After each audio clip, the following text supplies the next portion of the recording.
Mesdames et messieurs, bonjour. Merci de rester fidèles au programme de Walf. Bienvenue à votre émission. Le plaisir de recevoir ce dimanche Djibo Leyti Ka. Monsieur le ministre d'État, bonjour. Bonjour. Merci d'avoir bien voulu répondre à notre invitation. C'est moi. Mesdames et messieurs, notre invité n'est plus à présenter. Il nous faut plus d'une heure d'émission pour revenir sur sa brillante carrière.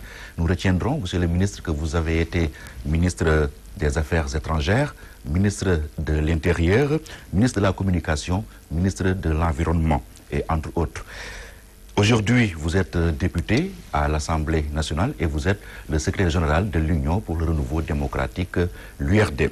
Un de vos plus farouches adversaires, devenu par la force des choses votre principal allié, Maître Abdoulaye Wade, vous surnomme Djibo le Républicain. Est-ce un surnom qui vous redonne fierté? Merci Pierre-Edouard. D'abord, tous mes voeux à mes amis sénégalais, en tout cas la fête de la Courté. Mes voeux, bonne santé et que Dieu garde le Sénégal intact, uni et prospère. Amen. S'il dit ça, certainement il a décédé à moi, c'est une qualité républicaine. C'est son choix, c'est son opinion. Je pense qu'il faut être très modeste par rapport à ma personne. Il n'y a pas mais quoi de juger, de me juger. Ce que je sais dire, je peux dire. J'ai appris beaucoup de choses de l'État, comment ça fonctionne. C'est pour rester les institutions de l'État, partout où je passe, jusqu'à maintenant. Parce que l'État, ça incarne l'intérêt général. Un bien commun à tous les citoyens.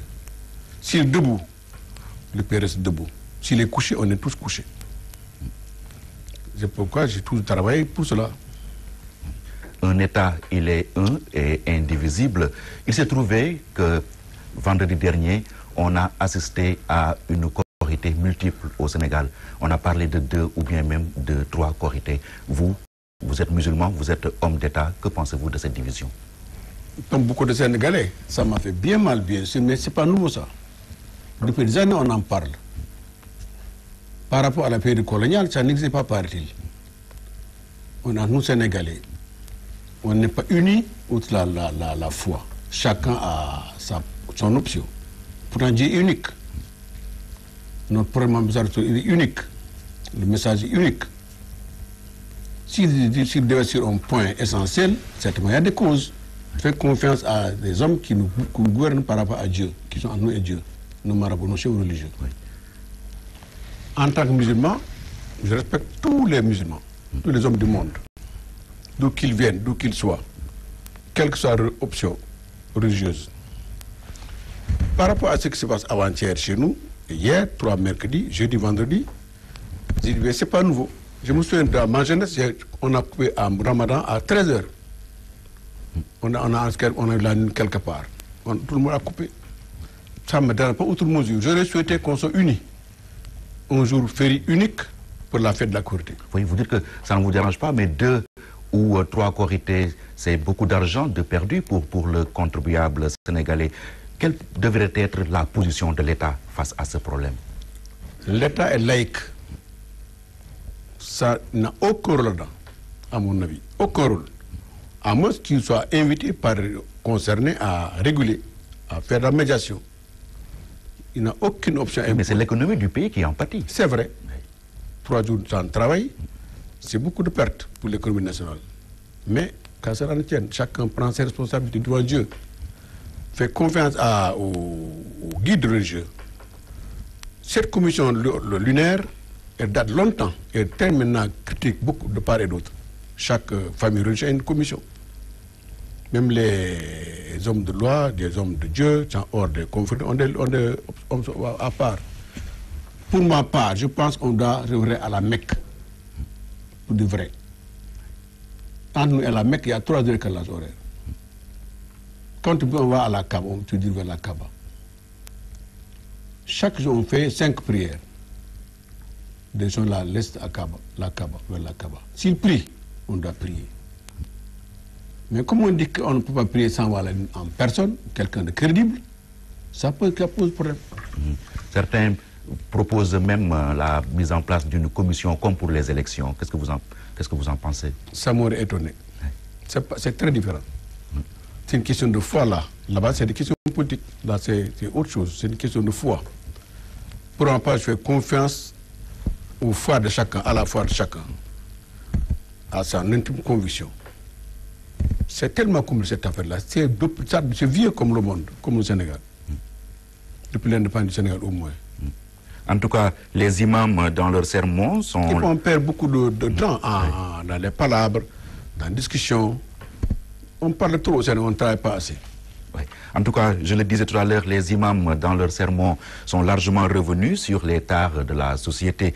Ils ont invité à un retour à Dieu, mais ils vous ont surtout interpellé, vous, les hommes politiques. Ils vous demandent de servir la cité et non de se servir de la cité. Est-ce que c'est une interpellation qui vous parle, vous?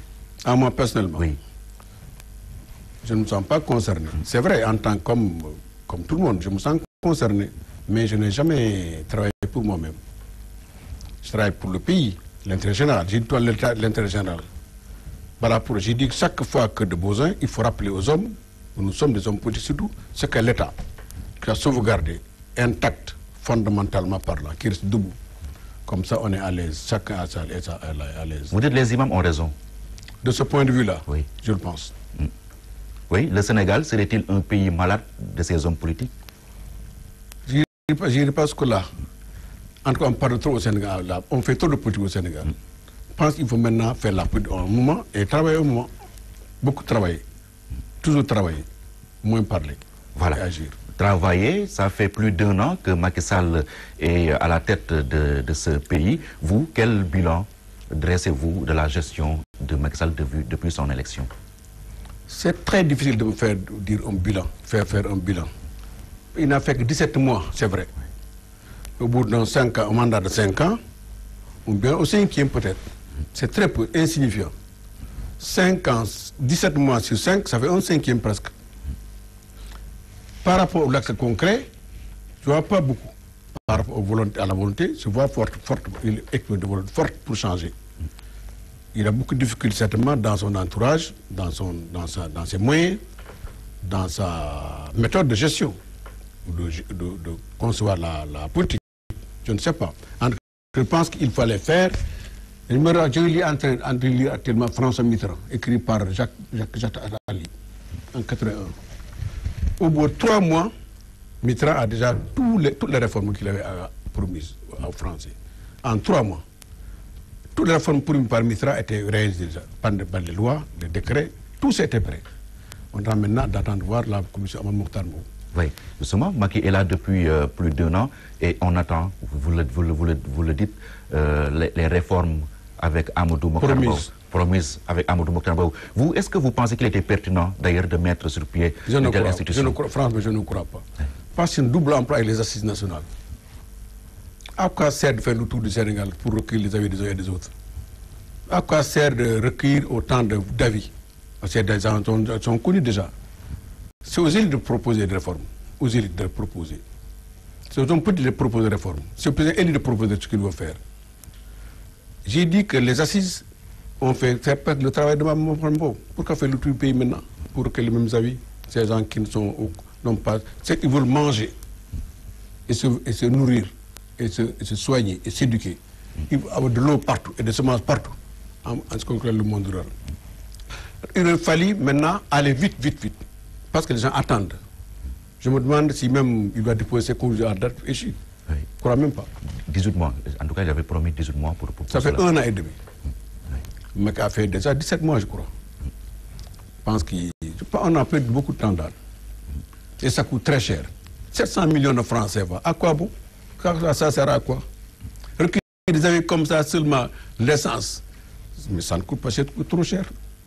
Ce n'était pas la peine de faire un travail des assises nationales. Parce que je me souviens à l'époque, quand ils ont préparé les assises, ils ont fait des consultations citoyennes dans le département sénégalais, ils sont allés un peu partout. Les documents existent, donc à les exploiter. Par rapport maintenant à ce que je pense des documents-là, il fallait assurer tout le monde. De façon inclusive, mais pas de façon exclusive. VRD n'a pas été invité à de façon cavalière, par la voie de presse, comme tout le monde. Ah bon? j'ai réagi fortement. J'ai dit que je ne vais pas participer à ces rencontres-là parce que ça n'a aucun sens. C'est pas très cavalier. Les partis sont connus, identifiés, ils ont des adresses. Au même moment, on reçoit le courrier du ministre de l'Intérieur pour les révisions listes électorales. On a déposé à la conquête de chez nous, à notre siège. Pourquoi ils n'ont pas fait la même chose? C'est pas le seul parti, notre parti n'est pas le seul concerné. Beaucoup de partis ont été conviés par voie de presse. C'est dommage que M. Mbow, aussi sérieux, aussi sage, se laisse aller à ces démarches discourtoises. Ah oui. Vous lui en voulez? Non, non. L'éducation en classe de première au lycée, des amis de l'éducation sont libres. J'ai beaucoup de respect pour M. Amadou Motambo, mais il a manqué quand même d'élégance, en l'occurrence. Et qu'attendez-vous concrètement de cette commission? Pas grand-chose, hein, parce que par rapport au concours des assises nationales, ils pensent faire une nouvelle constitution du pays. Ce n'est pas nécessaire. Ah oui. Il faut qu'on fasse comme les États-Unis. Différents amendements, ex-amendements, s'il le fallait, 9e amendement, comme vous vous souvenez qu'en Amérique, il y a quelque chose de moins 100 ans cette constitution américaine. Chaque fois que de besoin, on prend un amendement. Il ne fallait pas faire une deuxième constitution du Sénégal à Afrique. Il ne fallait même pas faire envisager ça. La constitution de 463 est valable, parce que c'est le même régime présidentiel. En 70, est déconcentré, jusqu'à présent, il est en vigueur. Par cette retouche par-ci, par-là. Mineure, quelquefois. Fondamentalement, on a posé une nouvelle constitution. Donc, ce n'est pas la peine. À votre avis, quelles sont les réformes qui s'imposent aujourd'hui pour le Sénégal? D'abord, cumul de mandats. Au Sénégal, c'est le seul pays au monde, je dis bien au monde, où un chef d'État en même temps chef de parti. En même temps. C'est le seul pays au monde. Là, vous jetez une pierre dans le jardin de Macky Sall. Même pas. Ce n'est pas une question, c'est une question de principe. Mais pourtant, Wade l'avait fait. Diouf également. Attendez, donc ce n'est pas une question de principe. Je pose une question de principe. Le Sénégal est le seul pays au monde, je dis bien, au monde, dans le monde entier, même en Afrique, des pays dictateurs en Afrique, même pas ça. Hier, je suis une émission consacrée à un pays africain, mais là-bas, même pas un pays démocratique par excellence. Le père n'est pas des gens de son parti. Il faut cesser de cumuler le mandat de président d'Afrique, d'un pays, avec le dirigeant d'un parti. C'est incompatible éthiquement. C'est une question de pas de personne. Donc, en termes deuxièmement, oui. Financement public des partis. Lutte contre la corruption dans les partis politiques. Oui. Troisièmement, contre les campagnes, budget de campagne électorale. Surtout, c'est la présidentielle. Mais ça, l'argent vient d'où? On ne sait pas. Il y a de lobbies qui financent des uns et des autres. Qui tient la bourse, tient le monde. Qui paye commande. Troisième, quatrièmement, enfin, cumul de mandats entre des fonctions de maire et autre chose. Un maire, c'est un maire, il doit rester localement. Ministre, député, c'est trop, c'est trop. Il faut que tu sois à la disposition des populations locales qui l'ont élu pour régler les problèmes des populations concernées. Oui, c'est trop. Sans quoi on est dispersé. Oui, c'est trop, mais vous avez eu l'occasion. Oui, vous avez eu l'occasion. Cinquièmement, enfin, coalition de partis. Sénégal est le seul pays au monde, je dis bien, au monde, j'ai dit, où des coalitions comme celles qui existent au Sénégal existent. C'est-à-dire 100 partis, 20 X partis, disons, vont ensemble aux élections législatives, avec une liste de députés commune. Ça n'a aucun sens. À l'arrivée, on ne sait pas qui pèse combien. Conséquence, personne ne contrôle personne. Donc c'est un immorgueil impossible. J'aurais souhaité qu'on fasse comme il faut. D'abord, chaque parti va aller aux élections tout seul. À l'arrivée, dans l'hémicycle, ou dans les assemblées, qui se retrouvent pour gérer ensemble. Chacun sait quel poids il pèse. D'ailleurs, c'est la base, c'est le critère valable pour donner des postes. Sans quoi, tu me plais, je donne des postes. Des quotas. Sans aucune objectivité. Qui ont des finances aujourd'hui les partis? Sur quelle base se fonderait-on? Aucune base. Voilà 5 réformes fondamentales, je pense qu'elles sont données à maturité. J'en ai parlé plusieurs fois, même dans mon livre, j'en parle. Donc ça ne date pas de maintenant. Oui, mais vous étiez dans le gouvernement. J'ai dit plusieurs fois. Oui. Dans vous l'avez dit à Abdoulaye Wade à l'époque. Avant même Abdoulaye Wade. En fait, une question fondamentale. L'Assemblée par l'exécutif, il faut que ça cesse. J'ai dit depuis hier, avant-hier, depuis l'heure pour Senghor, à Sizidja, le dirigeant d'un parti qui gère le pays tient l'Assemblée. Oui. C'est lui qui a fait l'âge des députés. de son parti, de sa majorité, donc il tient l'Assemblée. Aujourd'hui, vous êtes député, vous pensez qu'il y a une mainmise de l'exécutif sur les députés de la majorité, par exemple? Depuis 5 ans, ça, depuis 5 ans. Même le de l'Assemblée, il est formé au palais. Tout le monde le sait, au Sénégal, tout le monde le sait.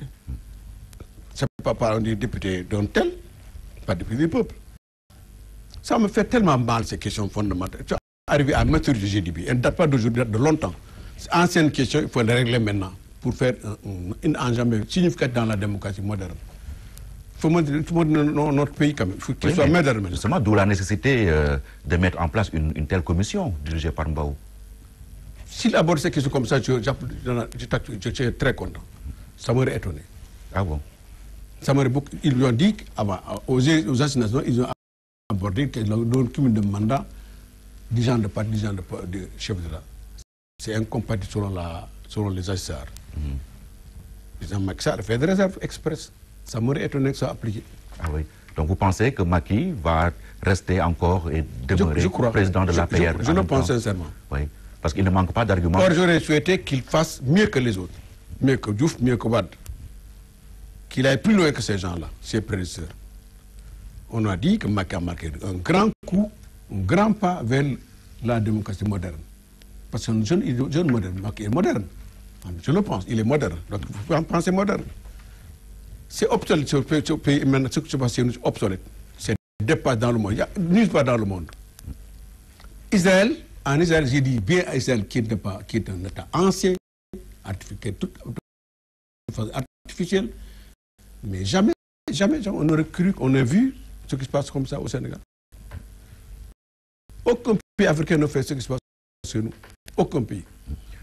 Vous comprenez, Pierre? Oui, vous disiez qu'il n'y avait pas il y a la mainmise de l'exécutif à l'Assemblée nationale. C'est structurel. Oui, vous êtes député à l'Assemblée nationale. On nous avait promis une assemblée de rupture. Est-ce que vous sentez les ruptures à travers les démarches de l'Assemblée nationale? Voilà les causes structurelles de non-rupture. Fondamentales. C'est une question de texte, de principe. Il n'y a pas de rupture à l'Assemblée nationale? Elle nulle part.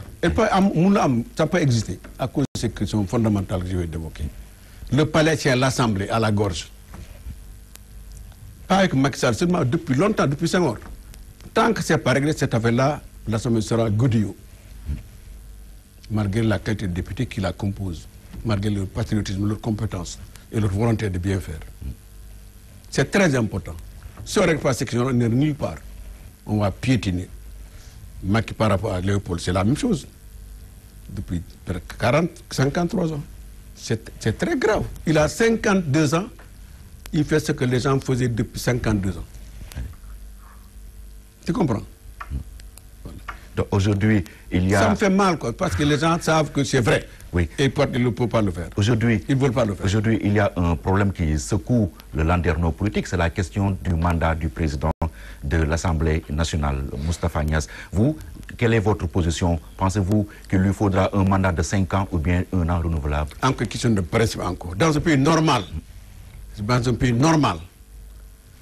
le mandat de l'Assemblée est de 5 ans. Et celui de son président est de 5 ans. Toutes les 5 ans. Mais dans ce cas, il y a anormal, anormal. Parce que Macky a dit avant-hier, Niasse peut être tranquille. Donc c'est lui qui tient l'Assemblée. Ce n'est pas de sa faute. Hein. C'est les textes qui l'ont trouvé. C'est une question d'option, c'est une question de structure.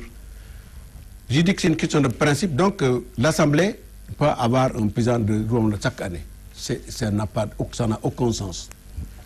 C'est une question de tu me tiens, je te tiens. C'est tellement honteux. Pourquoi on fait ça? C'est une question de Niasse et de Macky. C'est une question d'Assemblée du Sénégal et de chef de l'État sénégalais. Quel qu'il soit. Pour moi, je rêve d'un État non normal qui marche de règles internationales, mondialement connues, des standards mondiaux. Parce qu'on est maintenant habilité à le penser, à le croire, que c'est possible. Oui. 1 an que cette législature est installée, vous, quel bilan tirez-vous de votre première année à l'Assemblée nationale? Au début, c'était difficile parce que les gens n'avaient pas bien compris le rôle. Maintenant, c'est s'est calmé. Je pense qu'on a beaucoup travaillé. On est resté 6 mois sans rien faire parce qu'on attendait le palais et les projets de loi du gouvernement. Et pourtant, il y a beaucoup de propositions de loi qu'on a déposées sur le bureau de l'Assemblée. Beaucoup de questions orales et d'actualité. Maintenant, on reprend le 15 octobre, certainement, dans cette période-là. Donc l'Assemblée bouge un peu. Des commissions d'enquête, des visites sur le terrain.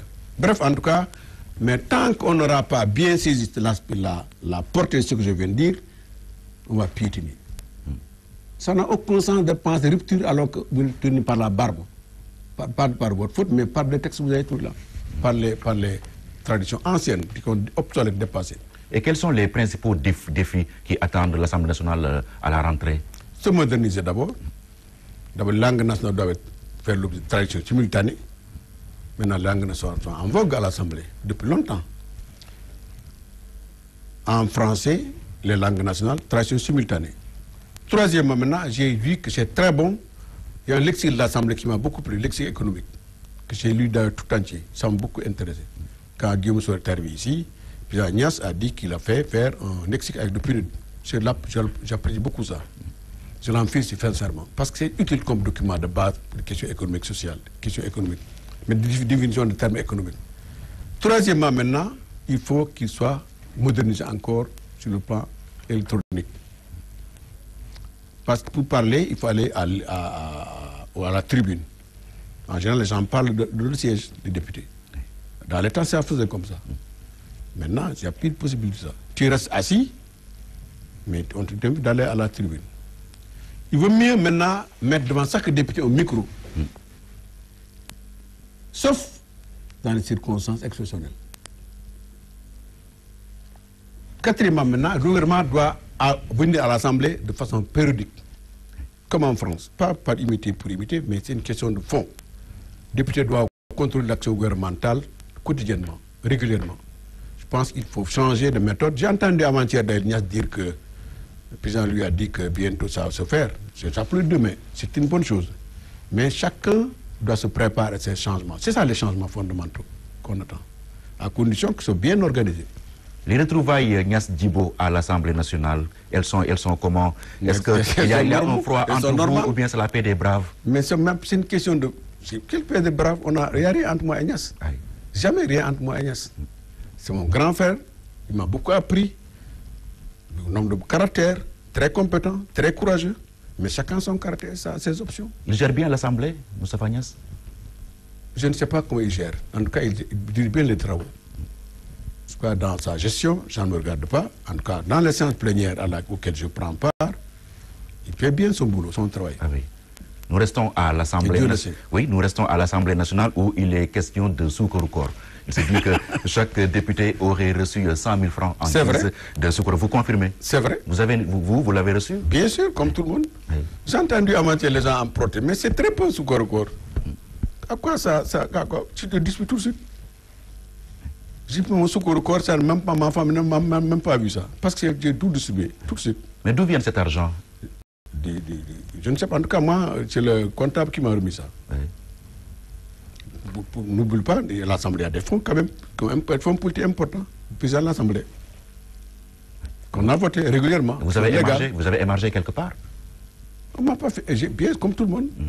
Il n'y a pas de quoi se cacher. C'est très peu ce qui se faisait dans le temps. Ah oui. C'est très peu. Peut-être la crise qui est passée par là. La crise n'est pas par l'Assemblée nationale. Beaucoup plus que ça. Les ministres doivent recevoir beaucoup plus que ça. Les ministres? Bien sûr, beaucoup plus que ça. Ah oui. Ils ont reçu leur secours aussi? Je ne sais pas. Je ne sais. En tout cas, dans le temps, depuis longtemps, depuis Wade, ils ont beaucoup de secours parce qu'on s'est pris à la gorge par les demandes sociales, à gauche, à droite. C'est normal. Ce Wade, le montant s'est levé à combien? Je ne sais pas. Vous avez reçu combien de fois le secours de Wade? 8 fois. Oui, c'est 8 ans avec Wade. 8 ans avec Wade. Les faits religieuses, il a payé les gens à gauche. C'est vrai, Wade recevait beaucoup d'argent. Vous confirmez? Bien sûr. Donc vous confirmez pourquoi ça fait autant qu'il a gaspillé l'argent du Sénégal Il n'a pas gaspillé. Il n'a pas gaspillé. Il aidait les gens de façon socialement dépendante. Beaucoup de marabouts, beaucoup de déshérités et beaucoup d'hommes politiques. Sans jamais demander de rendre des comptes. Avec l'argent du contribuable. Mais c'est fonds politiques. C'est l'Assemblée qui les a votés. Donc c'est les contribuables qui ont voté. Parce que les députés représentent le peuple quand même. Il est à l'abri de tous les contrôles budgétaires. C'est toujours comme ça. Depuis Léopold d'ailleurs. Léopold Senghor a une vision, un rapport à l'argent très particulier. Il n'a jamais d'argent avec lui, jamais. Jamais Léopold n'a eu d'argent avec lui. Diouf, pareil. Wade était un distributeur automatique de billets de banque. Je n'ai pas dit ça, Pierre. Je pas dit ça. Il est très généreux. Vous êtes en train de nous dire, oui. Il est très généreux, Wade. Il savait que les Sénégalais, certaines circonstances, avaient besoin d'être soutenus. Ce qu'il faisait. C'est quand même curieux. Pendant 8 ans, vous avez reçu le secours corps de Wade. Or, l'opinion n'était pas informée. Mais parce que le gouvernement n'est pas comme l'Assemblée. L'Assemblée nationale, c'est l'Assemblée du peuple. Qui dit que le gouvernement accepte le secours au corps? Il faut aussi Macky met un terme à ça. Donc Macky Sall est un nouveau président qui est nouvellement élu, bien sûr, mais je ne sais pas quelles sont ses méthodes. En tout cas, au temps de Wade, de Diouf, peu, de temps en temps. Mais avec Wade, vous le Pourquoi ça interrompt les Sénégalais? Constamment. C'est normal ça. Oui, mais il faut informer l'opinion. C'est vrai. Oui. Pourquoi maintenant c'est venu comme ça, pof, comme une mouche dans la soupe? C'est tellement naturel maintenant au Sénégal. Pas seulement au Sénégal, c'est dans le monde ça. Dans le monde, ça se fait. Ce qu'on corps, c'est une question de culture religieuse quelquefois et traditionnelle, solidarité nationale, organisée de façon un peu différente par la tradition. Avant ce secours au corps, il y a eu l'augmentation des salaires des députés les salaires ont augmenté de 150 000 francs. C'est vrai, je confirme. J'ai écrit à l'époque d'ailleurs au président de l'Assemblée pour demander pourquoi on n'a pas mis ça dans les bulletins de salaire, pour que ça soit soumis aux impôts. Il ne m'a pas répondu. Et vous tenez à avoir des réponses? Je crois. Parce que c'est normal. Quand on pose une question, moi je pense que chaque fois que tu as de l'argent, il faut que tu sois plus justifié. Si c'est l'argent du contribuable, comme tu dis, dans un salaire, pour le salaire, complément du salaire, il faut que ça figure dans le bulletin de salaire. Pour que ça soit imposé. Même petit haut. C'est une question de principe encore une fois. J'attends beaucoup d'importance au principe. Voilà. Nous allons progresser un peu, M. Djibo Leïtika, avec les questions d'actualité. L'actualité, ce sont les inondations qui ont repris de plus belle avec quelques millimètres de pluie et le pays est dans tous ses états. Que pensez-vous de ce problème? J'ai vu avant-hier Macky Sall patauger à Grand Yoff. Ça m'a beaucoup plu. C'est très actif. C'est très bien, mais il faut qu'il agisse quand même. Pour cette question-là, elle est ancienne encore une fois. Elle date de 25 ans au moins 25 ans. Là, vous dédouanez Macky Sall carrément? Pas tellement, parce que c'est la vérité. Il faut dire la vérité telle qu'elle est. Cette question de l'inondation-là, Macky n'est pas responsable. Elle date longtemps, 25 ans, je dis 24 au moins. À l'époque, Dakar était presque noyé. C'est le pire. Depuis lors, on a fait beaucoup d'efforts. Diouf a fait, Wade a fait. Mais Macky maintenant essaie de faire quelque chose. Qu'est-ce qu'il a fait? Macky? Oui. Je ne sais pas, j'attends de voir. En tout cas, je vois mis le Khadim Diop dans les banlieues, dans les eaux, dans les chantiers. J'attends de voir. C'est au début. Mais c'est un problème très difficile. Parce que les gens sont venus habiter sur la voie d'eau. Oh, l'eau revient, prend sa place, reprend sa place. Et ta maison est remplie d'eau. C'est toi qui es responsable. Il faut dire aussi la vérité. Comme ça, ils se préparent. Mais l'État peut paraître ses bras croisés sans oser la vérité au Sénégal, aux gens. Il faut qu'ils quittent les zones inondables. J'attends de voir que Khadim Diop va faire pour ces zones inondables-là. Parce qu'il y a de restructuration. Est-ce qu'il y a une nouvelle ville, quelque part, je ne sais pas, comme plan Djahaï, un plan qui est très bien, malgré les bruits qui l'ont accompagné. C'est une question d'option. J'ai même pas dit, en 2003 déjà, on a fait une jour de réflexion à Pikine. Un document comme ça, bien étudié dans des mondes détails et les solutions adéquates. Il y a des solutions, mais impopulaires dans le court terme. Mais populaires dans le long terme, ou le moyen terme, le long terme. Et coûteuses. On annonce des logements sociaux, par exemple. J'attends de voir. Oui. J'ai entendu à Mathieu Président dire qu'il y a 500 logements qui vont être résolus bientôt. Mais c'est bien. Mais où sont-ils? J'ai bien voulu que la télé les montrera. Je fais confiance aux hommes qui nous gouvernent actuellement, parce que c'est des patriotes comme nous tous. Ils savent ce que les zones signifient pour la famille, une famille éplorée. Des enfants meurent dans les eaux. Comme avant-hier, un gosse de 11 ans est mort nuitamment. Il était en pas les eaux dans un canal. Ça m'a fait... J'ai même pleuré. Son corps était abîmé au lendemain matin. Là-bas, à Ourossogui, 3 gosses sont morts dans un chantier, dans un ramin, parce que c'était plein d'eau. En tout cas, c'est un problème très grave, mais auquel il faut faire face avec beaucoup de courage, de fermeté et de volonté et de conduite dans la constance. Pas de coup d'éclat, oui. sans lendemain. Autre problème, le monde rural. On a entendu récemment votre parti dire que le monde rural est oublié par l'État. Je pense sincèrement qu'on a tout faux. D'abord, cette année, mois de juin, juillet, août, c'est très dur pour le monde rural. Parce que les kilogrammes d'arachide décortiqués coûtaient 440 francs. Parce que multiplié par 2 par rapport en l'an 2012. L'aliment de bétail coûtait 7500 francs le sac. Presque doublé par rapport à 2012. Troisièmement maintenant, c'était la faim. Les gens sont morts de faim là-bas. Maintenant, il pleut. Quatrièmement maintenant, c'est des méthodes obsolètes, anciennes formes d'agriculture. C'est la même chose de nos grands-parents. Le daba, là-haut, c'est tout. Avant l'indépendance, c'est la même chose. Même chose pour l'élevage. On élève du Djorf, voilà du Fouta, voilà du Wado, n'importe où, du Sarum, tu son troupeau pour aller chercher de l'herbe. Avez-vous l'impression que... Attends, oui. Même méthode de pêche, pareil. C'est vieux comme méthode. Oui, mais... C'est il faut rompre avec ça. Est-ce que vous avez l'impression que le monde rural est une priorité pour le gouvernement? Bien sûr, fondamentalement... Ah non, pour moi, je pense que c'est une priorité pour moi, en tout cas. Oui. Et non pour Macky Sall? Je ne crois pas. Parce qu'il en a beaucoup de choses, mais je ne vois pas bien. Cette année, j'ai dit que le monde rural n'a jamais aussi souffert que cette année. Retard de mise en place des semences, mauvaise qualité, des camions entiers ont été rendus d'ailleurs, parce que les gens n'ont pas d'argent pour acheter ça. Cinquièmement, ça coûte très cher l'aliment de bétail, je dis bien. Mais je ne vois même pas l'aide que le gouvernement apporte, parce qu'il y a trop d'intermédiaires. Oui. Pourtant, le Premier ministre met tout sur le dos du gouvernement de Wade. Ça dépend. C'est trop facile ça comme argument. C'est tellement facile comme argument, il y a 40 ans. En 2020, il y a 40 ans, mais on a tout état. Vous êtes là pour changer le monde. Vous êtes là pour changer le pays, pas pour faire ce que nous avons fait. Il faut aller plus loin que nous. Il faut aller plus profondément que nous. Avec beaucoup de courage et de constance. Mais cessez récriminer les gens que vous avez remplacés. Oui. Vous êtes là parce que vous avez fait confiance. Ne regardez pas, regardez devant, mais pas dans le retour arrière.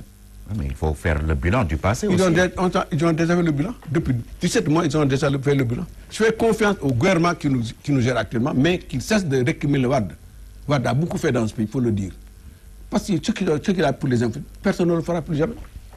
Jamais personne ne le fera. Jamais personne ne pourra faire ce que Wade a fait en termes de route et de pont. Parce que c'est ça les conditions fondamentales de développement économique et social. Pour le transport sans accident. Oui, là, vous l'idéalisez, hein? Pardon? Vous êtes en train d'idéaliser Abdoulaye Wade. Mais parce que c'est vrai. Macky peut réussir plus que ça. Qu'il aille plus loin, j'ai dit qu'il aille plus loin. Avant-hier, il a annoncé beaucoup de projets autoroutiers. J'ai dit que s'il le fait, c'était une bonne chose. C'est son rôle d'aller plus loin que Wade. Pas qu'il regarde devant, qu'il regarde devant. Qu'il aille plus loin que Wade, dans tous les domaines. La gestion économique, sociale, financière, l'économie sénégalaise est plombée. Si vous regardez notre taux de croissance, tellement faible. 3,2%, c'est très faible. La Côte d'Ivoire fait 10%. Il va être la Côte d'Ivoire mieux dotée que nous. Mais qu'à cela ne tienne. Si vous êtes sur d'autres d'inflation qui maintenant de 2 et quelques pourcents, vous avez presque un taux de quoi de réel de 1%. 1%, ça veut dire la pauvreté s'approfondit. Le climat moral de l'économie sénégalaise en renseigne bien. La baisse de recettes actuellement est dramatique. Parce que l'économie est plombée. 372 entreprises sont fermées, d'après Baïdéagne, CNP. Les PME surtout. Mais qui dit que c'est tellement grave ça? Combien d'emplois perdus? Ce n'est pas une question de fond que je pose là. Il faut qu'on cesse de polémiquer les questions fondamentales pour masquer les problèmes de fond. Il faut cesser la polémique qui est stérile. Il faut dire les choses telles qu'elles sont, avec des solutions adéquates et durables et vraies. Parce qu'il faut associer tout le monde à la réflexion. Oui, pourtant Macky dit le contraire, il dit que Je rêve d'un pays où l'économie sénégalaise, l'économie fait l'objet d'une priorité absolue de tout le monde. Il faut une commission réflexion sur l'économie sénégalaise, globale, sur toutes les expériences, toutes les expertises, toutes les expertises nationales, pour dire dans quelle voie on s'oriente. On fait quoi pour on fait quoi pour l'élevage, on fait quoi pour la pêche, les trois mamelles qui alimentent, qui font vivre le pays. Pourquoi, dans combien de temps? Quelle zone écologique pour l'agriculture marche, que l'agriculture marche? Avec quels moyens, quel financement? Qu'on cesse de tourner en rond. On peut parler d'économie sans parler des emplois obligataires, tout systématiquement, pour boucher le trou. C'est dommage, quoi. On hypothèque l'avenir d'une génération. Parce que l'emprunt obligataire, l'emprunt, c'est bon de faire dans l'emprunt, mais à condition systématique.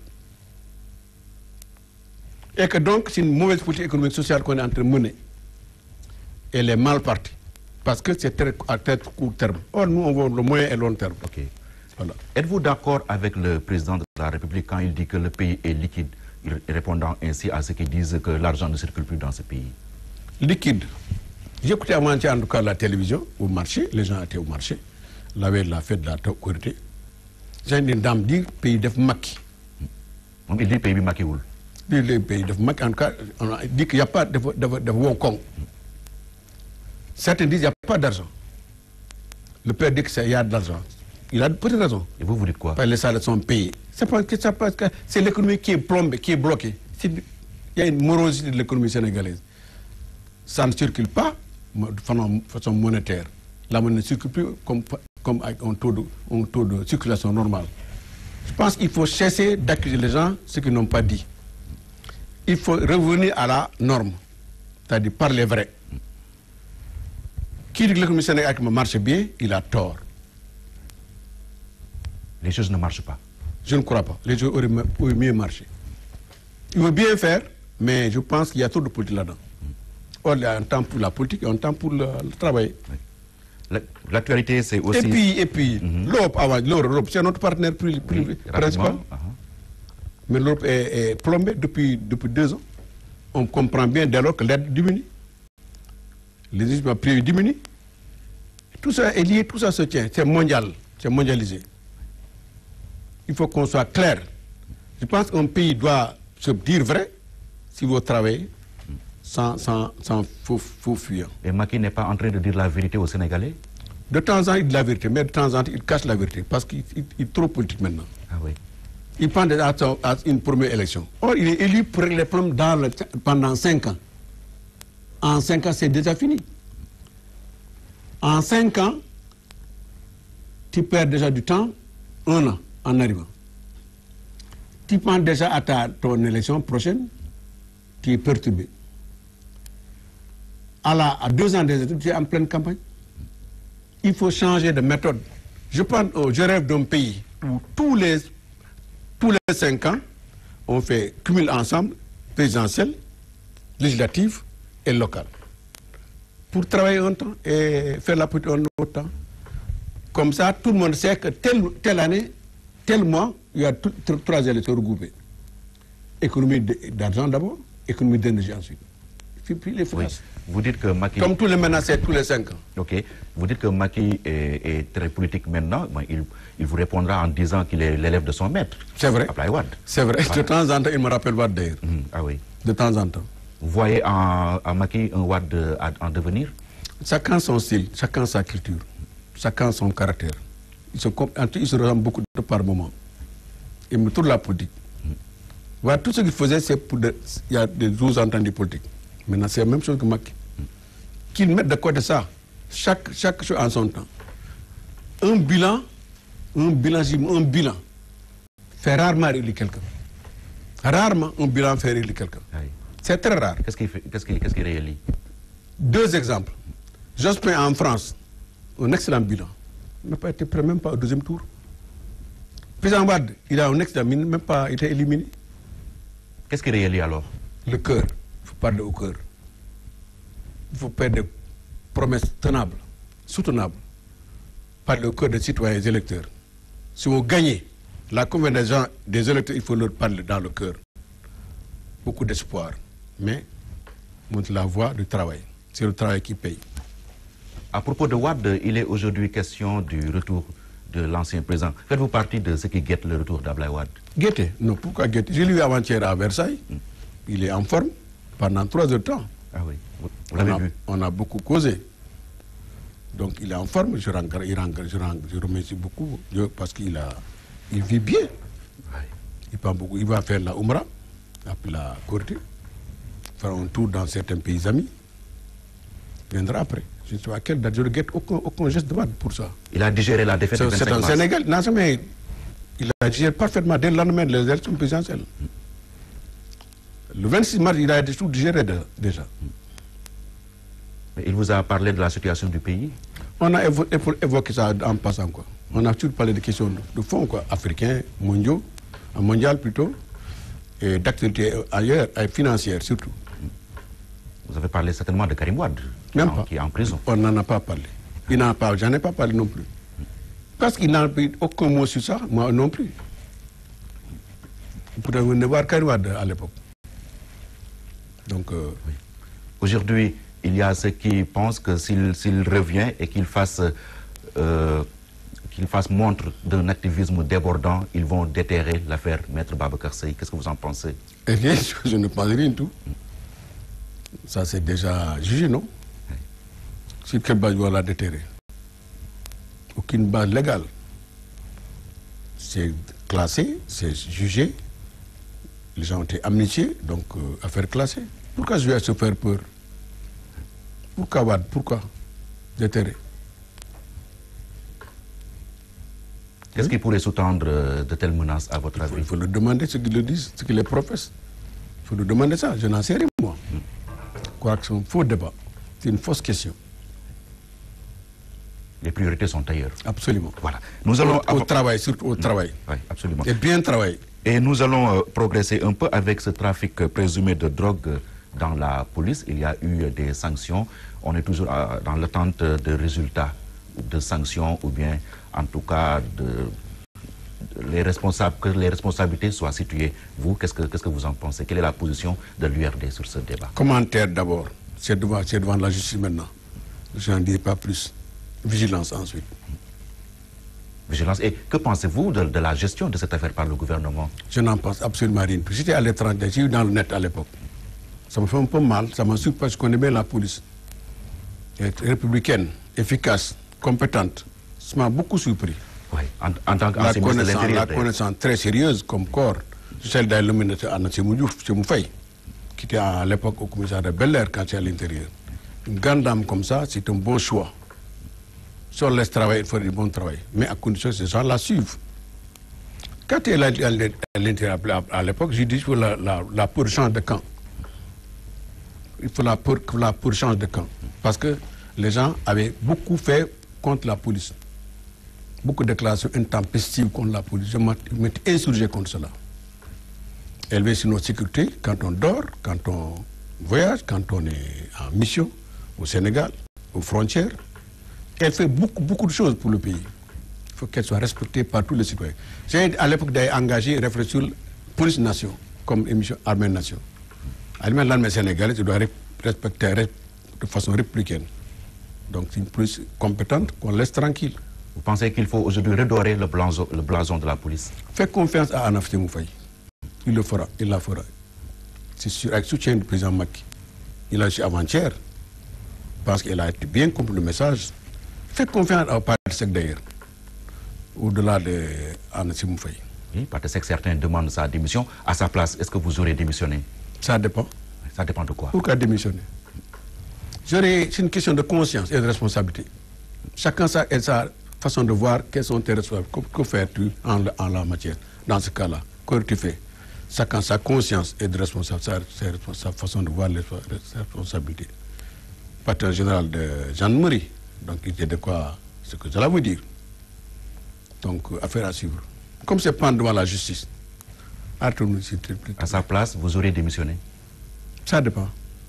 Ça dépend de beaucoup de circonstances, beaucoup de paramètres. Est-ce qu'il a été reçu des informations vraies? Je ne sais pas. Bref, en tout cas... À son niveau d'information, c'est inquiétant. S'il reçoit des informations fausses. Il y a beaucoup de pièges dans il y a beaucoup de pièges dans les informations reçues par la police. Beaucoup de pièges. Bref, en tout cas, affaire à suivre. Ok, affaire à suivre. Vous avez été ministre de l'Environnement. Aujourd'hui, il y a un problème entre l'actuel ministre et les forestiers concernant les permis de coupe. Qu'est-ce que vous en pensez? Je n'aimerais pas me prononcer sur cette question. J'ai bien suivi à l'époque. Comme c'est mon successeur là-bas, je voulais le mettre à l'aise. Question de la République. Je ne veux pas gêner celui qui m'a remplacé. Oui. Faire confiance aux services forestiers, qui sont des gens très sérieux. J'ai mis en place une commission. Chaque année, prépare un article que je dois signer, avec la passion de tout le monde. Donc, des zones aménagées étaient préparées, prêtes, pour faire une exploitation durable. Donc, je ne sais pas ce qui se passe entre lui et les forestiers. Je exploitant forestier, non, c'est rien. Je n'en parle pas davantage. Oui. Et que dire de ce navire espagnol qui s'est échoué la semaine dernière sur l'île de la Madeleine avec 45 000 litres de gasoil? Est-ce que vous craignez une catastrophe écologique avec cet accident? J'ai entendu avant-hier quelqu'un dire qu'il n'y aura pas de pollution. Ça m'aurait étonné qu'il n'y en ait pas. Ce qui me pose problème maintenant, c'est comment il a peur d'aller à ce parc qui est une réserve, un parc national. Même le gouvernement ne le sait pas. Je ne sais pas. Oui. C'est grave. C'est très curieux. C'est très grave. Oui. Parce que ces histoires d'écologie-là, de bateaux remplis de pétrole, qui échouent au large d'une ville comme Dakar, c'est une catastrophe écologique.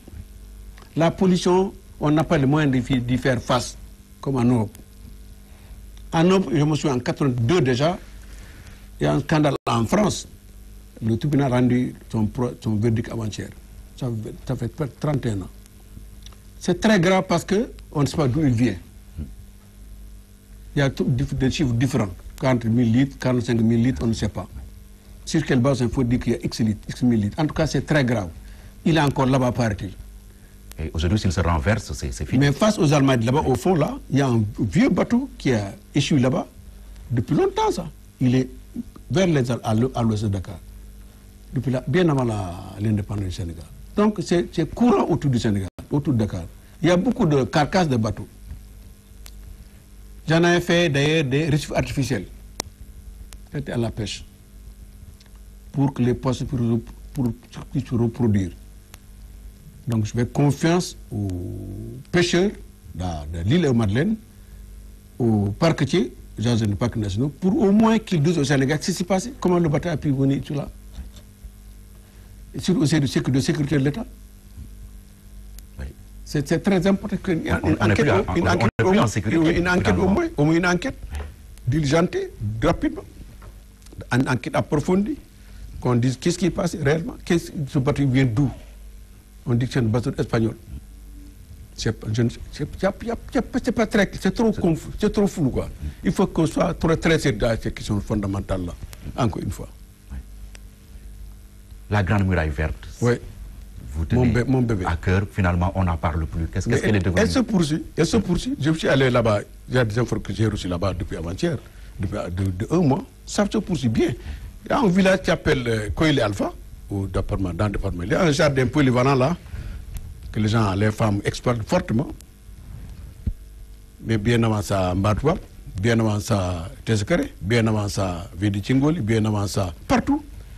Les femmes maintenant sont très à l'aise parce qu'il y a des jardins polyvalents qui ont été créés par la Grande Muraille Verte, qui est une œuvre humaine, sociale, économique significative, qu'elles se poursuivent. Au bout de 3 ans déjà, les arbres avaient poussé comme ça. J'en n'en parle pas, mais elles se poursuivent. Donc je suis très content de ce qu'on a pu faire là-bas. C'est une création futuriste, une vision futuriste qui est inévitable, incontournable si on veut faire face au désert. C'est une question de barrage, barrer le désert. Non pas seulement ça, mais créer des richesses locales. C'est la base de ce qu'on a fait comme plantation d'arbres fruitiers, même des maraîchages, oui. Et de goutte à goutte. Ok. Aujourd'hui, il est question de retrouvailles de la famille libérale. Vous, est-ce que vous allez en appeler à des retrouvailles de la famille socio-démocrate? J'en rêve plusieurs fois, depuis longtemps ça. J'avais lancé un appel similaire en 2000, on ne m'a pas entendu, j'ai fermé la page. Définitivement. Maintenant, j'ai dit que c'est la jeunesse qui le fera. C'est le travail de famille socialiste. C'est une question historique. C'est inéluctable. C'est évident. Il est inévitable que la famille socialiste se retrouvera tôt ou tard. Là, je vais confier à la jeunesse socialiste démocratique. Elle le fera par notre jeunesse. Notre ego est trop fort. On n'a pas pu le faire. Et notre ego était trop élevé. Les gens maintenant sont des modernes maintenant. Nous sommes dépassés par les événements dans ce domaine-là. Le monde entier se retrouve par des blocs idéologiques. Libéraux d'un côté, social-démocrates d'un côté, il n'y a plus de communistes. Ils sont disparus, les écarts radars. Les conservateurs d'un côté et religieux de l'autre côté. Les 4 blocs du Sénégal, ça me rappelle le courant de pensée Senghor. Il faut absolument que ça se passe de façon naturelle, pas de façon réglementaire. Mais comme les jeunes socialistes sont très avertis maintenant de questions politiques et sociales, ils le feront tôt ou tard. C'est le devenir, c'est l'avenir qui est en jeu. Aujourd'hui, vous vous projetez sur l'avenir et cela veut dire que vous êtes prêt à prendre votre retraite? Mais ça dépend. De quoi? J'ai quel âge? Quelqu'un m'a dit avant-hier, à Paris, j'ai écouté quelqu'un dire qu'un homme de politique ne fait pas, il n'y a pas de retraite en politique. C'est vrai, je prends des idées au moins. Mon âge me permet de penser que je suis encore valable. Ah oui. Vous n'êtes pas prêt à laisser la place aux plus jeunes? Je connais une équipe maintenant, je forme une équipe à la base d'abord et au niveau national. Pas abandonner le parti comme ça, à la dérive. Je ne ferai pas comme quelqu'un qui est parti à la Soviet.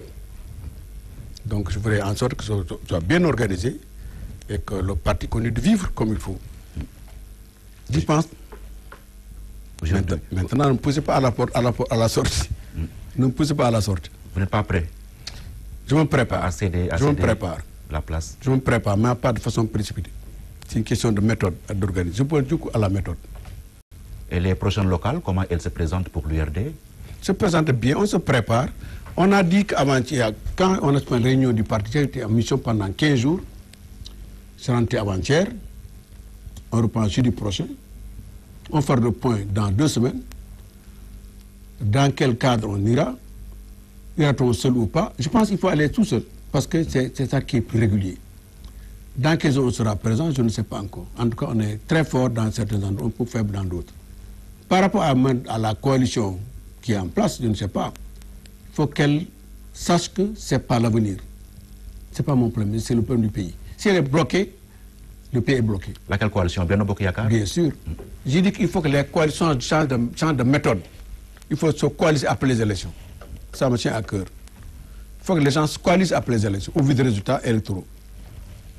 Par rapport à cela, maintenant, on va réfléchir. Et que pensez-vous de l'idée de report des élections locales agitées ça et là? Ça dépend, ça doit faire l'objet d'une concertation dans la classe politique et la société civile. Parce que j'ai reçu avant-hier M. Fall de l'initiative Tchilabok, oui. pour présenter des listes indépendantes aux élections locales. J'ai dit que ça me séduit. Il dit quand même ça de mon attention. Il a soumis au parti. Je suis favorable je suis favorable pour cela. Donc avec la société civile également, les partis peuvent discuter. Si c'est possible de reporter pour bien faire des élections, il faut le faire. Il faut reporter pour se préparer devant, il ne faut pas le faire. C'est une question politicienne. Objectivement, voilà. C'est mon point de vue.